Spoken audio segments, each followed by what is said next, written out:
उन्होंने तिराप जिले के देवमाली में रामकृष्ण मिशन स्कूल के स्वर्ण जयंती समारोह में हिस्सा लिया। उन्होंने स्कूल प्रांगण में स्थित स्वामी विवेकानंद की मूर्ति का अनावरण किया। शाह के अलावा कार्यक्रम में मुख्यमंत्री पेमा खांडू, केंद्रीय कानून मंत्री किरेन रिजिजू, अरुणाचल प्रदेश के उप मुख्यमंत्री चाउना मेन, सांसद तापिर गाव सहित कई मंत्री और नेता मौजूद रहे। वहीं उपस्थित लोगों को संबोधित करते हुए गृह मंत्री शाह ने रामकृष्ण मिशन की प्रशंसा की। शाह ने कहा कि एक व्यक्ति के निर्माण से पुण्य का काम कुछ भी नहीं हो सकता है।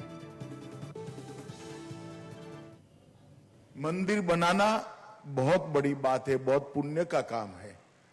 स्कूल बनाना इससे भी बड़ा पुण्य का काम है, मगर एक व्यक्ति को अच्छा इंसान बनाना इससे बड़ी पुण्य की बात कोई हो नहीं सकती। और 50 साल तक रामकृष्ण मठ ने एक काम जहां पर कोई आ नहीं सकता, सोच नहीं सकता, उस जगह पर रहकर सातत्यपूर्ण तरीके से बिना थके, बिना हारे, अक्षय ऊर्जा कहां से मिलती है मैं समझ नहीं पाता। अक्षय ऊर्जा का स्रोत शायद परमहंस रामकृष्ण से प्राप्त करते हैं, या चेतना के स्रोत, पूरे देश के लिए चेतना के स्रोत स्वामी विवेकानंद के उपदेशों से प्राप्त करते हैं। मगर अक्षय ऊर्जा के साथ 50 साल तक अक्षुण्ण रूप से ये सेवा के भाव को चालू रखने के लिए मैं रामकृष्ण मिशन के सभी सन्यासियों को करबद्ध प्रणाम कर मेरा धन्यवाद करना चाहता हूं। और वहीं शाह ने कहा कि प्रधानमंत्री नरेंद्र मोदी ने पूर्वोत्तर और दिल्ली को जोड़ने का काम किया है। उन्होंने कहा कि नई शिक्षा नीति के तहत पूर्वोत्तर की भाषा संस्कृति का संरक्षण किया गया है। पिछले 8 सालों में पूर्वोत्तर के लिए कई हजार करोड़ रुपए की परियोजनाएं शुरू हुई हैं। इसके अलावा उन्होंने पूर्वोत्तर में उग्रवाद की समस्याओं को सुलझाने की भी बात कही। और मोदी जी ने 2014 से हमारे उत्तर पूर्व को अनेक समस्याओं से ग्रस्त नॉर्थ ईस्ट को बदलने का शुरुआत किया है। आज 2014 से 2022 की ये यात्रा में 8 साल में मोदी जी ने दिल्ली और नॉर्थ ईस्ट के बीच में जो अंतर था उसको समाप्त कर दिया। आज तक कोई भी प्रधानमंत्री 50 बार नॉर्थ ईस्ट में नहीं आया है। मोदी जी 8 साल में 50 से ज्यादा बार नॉर्थ ईस्ट के अलग अलग राज्यों की मुलाकात। आज तक किसी भी प्रधानमंत्री ने नई शिक्षा नीति के तहत, राष्ट्रीय शिक्षा नीति के तहत नॉर्थ ईस्ट की भाषाओं की चिंता नहीं की है। देश के प्रधानमंत्री नरेंद्र मोदी जी ने नॉर्थ ईस्ट की भाषाओं की चिंता की है और नई शिक्षा नीति के तहत उनको प्राथमिक शिक्षा उस भाषा में देने की शुरुआत भी की है। चाहे एयर कनेक्टिविटी से जोड़ना हो, चाहे रेल कनेक्टिविटी से जोड़ना हो, चाहे रोड कनेक्टिविटी से जोड़ना हो, हजारों लाखों करोड़ के इंफ्रास्ट्रक्चर के प्रोजेक्ट नॉर्थ ईस्ट के लिए देकर इस हिस्से को भारत के साथ एक आत्मीय लगाव खड़ा करने का काम देश के प्रधानमंत्री नरेंद्र मोदी जी ने किया है। कि 8 साल के अंदर 9,000 से ज्यादा युवा जो रास्ता भटक गए थे, हाथ में हथियार लेकर अपने ही देश के सामने युद्ध का ऐलान किए हुए थे, हथियार डालकर आज मुख्य धारा में सम्मिलित होकर भारत के विकास के लिए काम कर रहे हैं। हमारा मणिपुर बंद और ब्लॉकेड के कारण 365 में से 200 दिन गतिविधियां बंद रहती थी।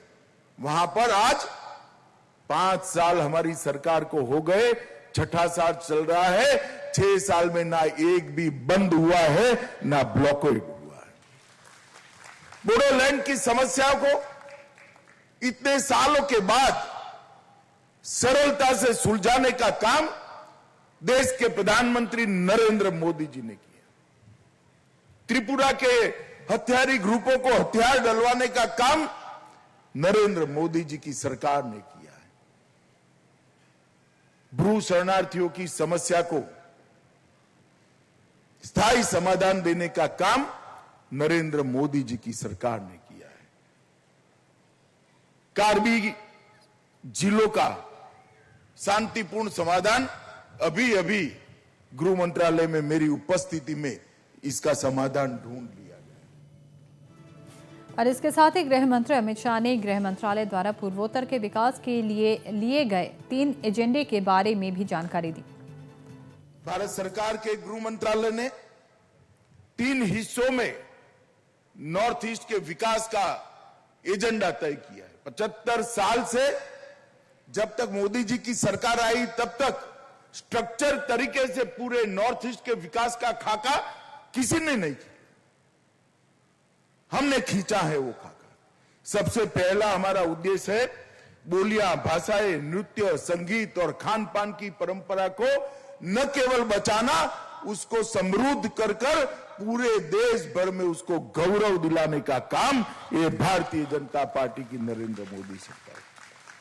दूसरा काम, सारे विवादों को समाप्त कर नॉर्थ ईस्ट के युवाओं को एक ऐसा प्लेटफॉर्म देना जिस प्लेटफॉर्म पर, जिस मंच पर खड़ा रहकर विश्व के युवाओं के साथ मेरे नॉर्थ ईस्ट का युवा स्पर्धा कर पाए। इस प्रकार का विवाद मुक्त, शांति युक्त, उग्रवाद मुक्त, हथियार मुक्त नॉर्थ ईस्ट की रचना करना ये हमारा लक्ष्य है।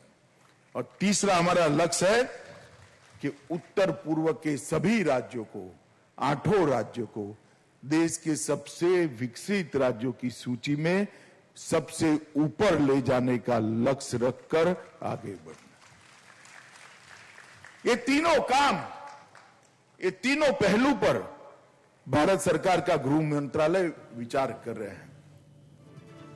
और अपने संबोधन में उन्होंने पूर्वोत्तर राज्यों के बीच सीमा विवाद के समाधान का भी जिक्र किया। शाह ने कहा कि असम और अरुणाचल प्रदेश के बीच सीमा विवाद का समाधान वर्ष 2023 से पहले हो जाएगा। सालों से मेघालय और अरुणाचल की, अब मेघालय और असम की सीमाओं के बीच में जो समस्या थी उसका भी 60% से ज्यादा डिस्प्यूट एरिया को आज शांति के साथ सुलझा दिया गया है। और मुझे आशा है अरुणाचल और असम की सीमाओं की समस्या भी 2023 के पहले इसका भी हमेशा के लिए हम समाधान ढूंढेंगे।